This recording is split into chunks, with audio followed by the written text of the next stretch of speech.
お疲れ様です。お疲れ様です。今回は、大日本帝国陸軍の終焉を担った参謀総長にして、石原幹事も黙らせたというエピソードも伝わる知将、梅津義次郎の解説をしたい。梅津さんって東条英機や石原幹事ほど有名ではないけど視聴者さんには根強い人気があるよね。何度か梅津義次郎の解説をご希望いただきましたので、アップ主としても昭和陸軍の文献を読む際には必ずと言っていいほど登場する人物だったこともあり、今回、梅津義次郎の解説をという次第だ。前回アップした辻正信とは全然キャラクター違うね。世代も違うんだけど、人物的な個性という点で言うと霊験なイメージのある梅津義次郎と、猪突猛進のイメージがある辻正信とでは違う点も多いだろうね。というわけで、梅津義次郎の解説をしてくよ。梅津将軍は、大分県に生まれ、熊本陸軍幼年学校、陸軍士官学校と順調に陸軍士官コースをたどり、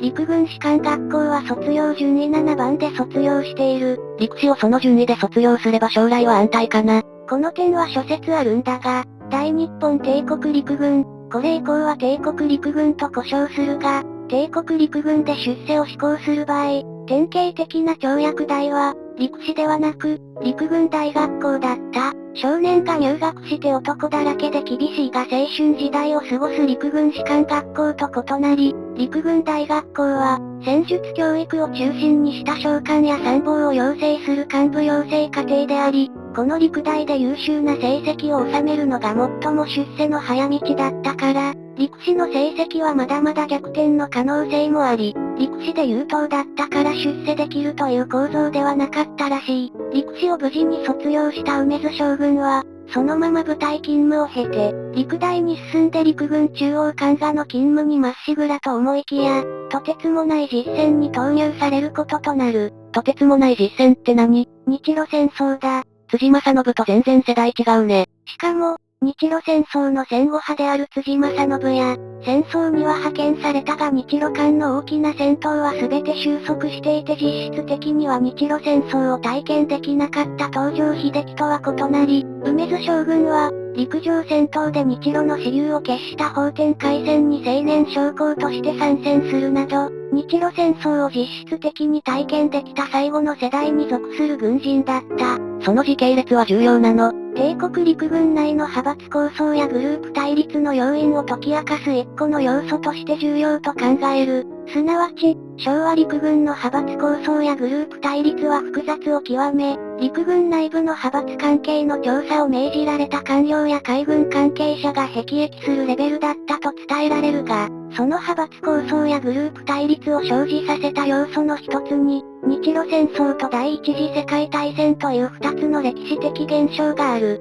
つまりどういうこと？日露戦争を実質的に経験できた世代の軍人は、その成功体験に基づいて戦争を語る傾向が見受けられたのに対し、日露戦争には参加できなかったけども、世界の軍事潮流を大きく変えた第一次世界大戦を艦船武官などとして見聞した若い世代の軍人は、日露戦争時代の発想を引きずる旧世代に対し批判的な面があった。この世代対立は、古い対応となった日露戦争を引きずる主級派が非難されるべき側面もあるが、しかし、日露戦争という国家間戦争の実戦経験は軍人として貴重なものだったであろうから、その貴重な実戦経験を積めなかった若い世代にとっては、日露戦争を語る旧世代に対し、嫉妬も相まって、主級派を批判する心情もあったのではないかと、アップ主の試験だが思う。そういった心情的な要素も、世代間対立に拍車をかけたのではないか。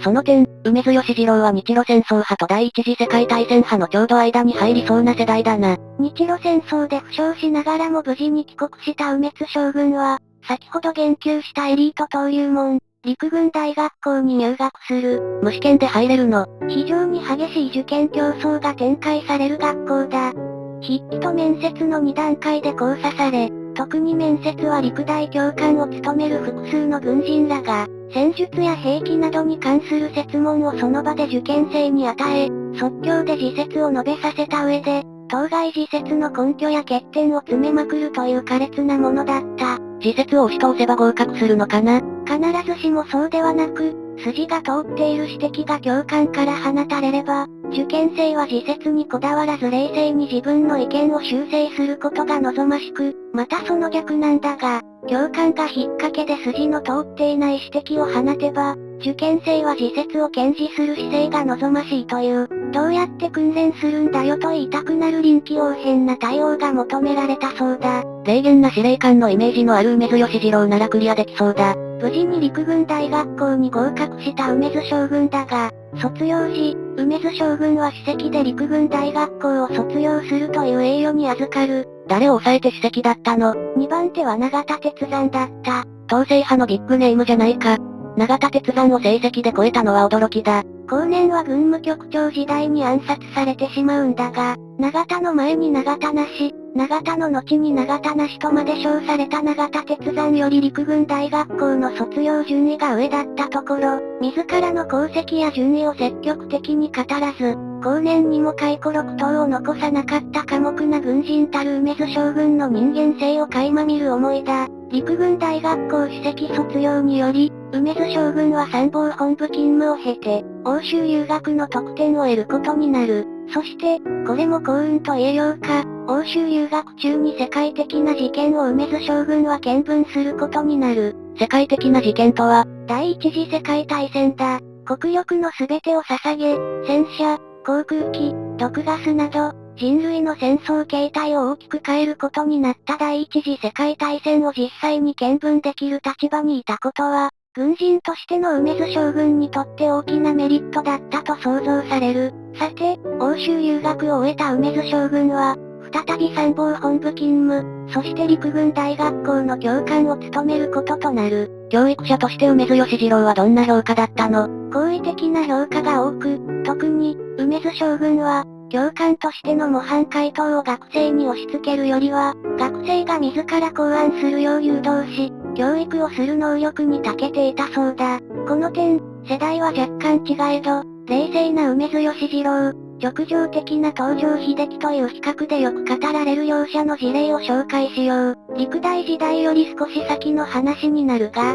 梅津将軍と東条将軍は、参謀本部総務部において、上司と部下の関係として職場を同じくして業務に励んでいた時代があった。東条将軍が部下だが、さらにその下の部下が、軍内の教育規定に関する案件について、梅津将軍の決裁をもらいに部屋に行くと、梅津将軍からは不備を指摘され再考を指示された。この梅津将軍の指示は、当該部下を育てようとする意向が含まれていたと推察されるが、そのことを東条将軍に報告すると、東条将軍は案件の書類を持って自ら梅津将軍の部屋に赴き、さっさと決裁印をもらってきてしまったというエピソードがある。性格が違うんだろうね。このエピソードを参照すると、業務を早期に処理するという意味では東条将軍に部があるし、部下の教育を考慮するという意味では梅津将軍に部があるように思う。ちなみにだが、永田鉄山も部下の教育には配慮をすること手厚かったらしく、そのことを懐かしく解雇する元部下の軍人が複数いる。上司として何を優先するか難しい問題だ。参謀本部勤務を経て、梅津将軍は陸軍省軍務局軍事課長というものすごい要職に就任する。文字だけ見たらいかにも軍関係のポストだけど、何がすごいの？陸軍省の数多い課の中でも、その筆頭を挙げるとすれば、間違いなく軍務局の軍事課が筆頭となる。その所掌する範囲は広く、予算、軍備、政治交渉など、陸軍行政のまさに中枢を担うポストだ。陸軍省に経理局あるのに予算を担うの？ここは不思議なところなんだが、ある軍事課長経験者の解雇によると、重要な予算については経理局よりも軍事課長の方に権限があり、軍事課長が大蔵省と徹夜も覚悟の壮絶なバトルを経て巨大予算を獲得するなど、行政的な重要事項については軍事課長に絶大な権限があったようだ。この頃は、日露戦争を指揮した世代が続々と引退し、代わって帝国陸軍の中枢に、日露戦争を実質的に経験していない若い世代が進出し始めた時期だった。それにこうして、これは帝国陸軍の悪い面として語られるところだが、双葉会、木曜会、妖会を統合した一石会など、軍内の私的なグループが形成されていき、軍内の派閥構想が激化、複雑化していった時代だった。梅津義次郎はどんなグループに所属したの？これが梅津将軍らしいんだが、基本的に無派閥を貫いた。なんでグループ活動が盛んな時代に無派閥だったの？梅津将軍の性格や外部からの印象が起因したのではないか。黙々と業務を処理する能力に長け、また、その経歴からよほどのミスを犯さない限り召喚に上り詰められるであろう梅津将軍が、冒険的な派閥活動に従事する動機がなかったように思われる。また、